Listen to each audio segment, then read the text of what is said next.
Imagine a friend comes to visit you, and you can tell right from the start that they're really not having a good day. Their heart rate's elevated, they talked in bursts, they're fidgety, they're obviously anxious. After you listen for a period of time, you hear them pour out their side of what's going on, and you can tell that they're obviously very concerned about what's taking place. And if you're like 90% of the people, when it comes to your time, you want to say something encouraging, supportive. And like 90% of the people, you might say something like, "It's going to be okay. Don't worry." You mean well. You want them to know that you have confidence that they'll get through. You want them to know that you trust that they can have a better day, that what they're thinking about is not going to crush them, that this is not going to be the end. And so you say something that's well intended, but it would be a total fail. Let's be honest, has anybody ever told you, "Don't worry," and had that actually work? Very doubtful.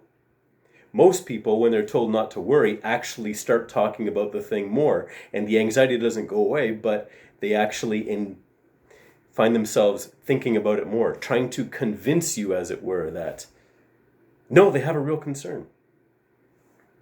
I found myself in the same type of position, and my response was the complete opposite. There was a single mother who was sitting in my office, and she had worked her way through a career. She had moved up the ranks. She was in HR, and now she was an HR manager. She had a 13-year-old daughter. And while she was doing well, the salary was a six-figure salary.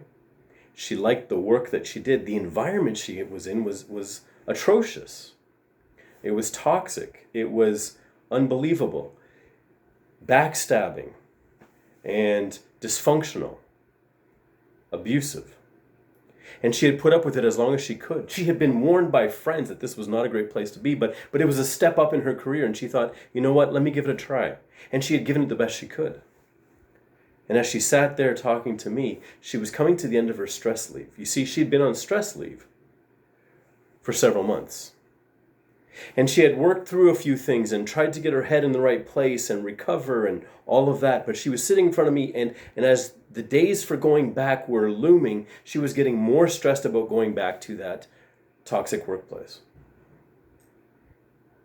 Many people would say, "You're going to be okay. You've got the skills. You've got the abilities." Instead, I told her the exact opposite. I told her to imagine that she had indeed lost her job. That she would go back and they would be so disappointed with her, with the stress leave that she had taken off, with the fact that her work had been left to somebody else, that indeed they were just going to let her go.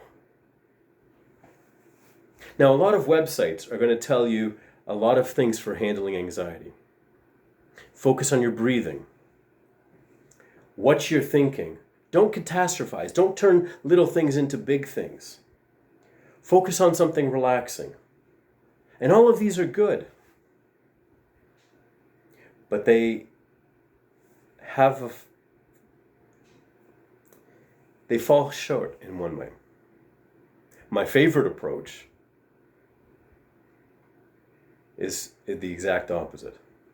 When it comes to worst case scenario, imagine it. Face it.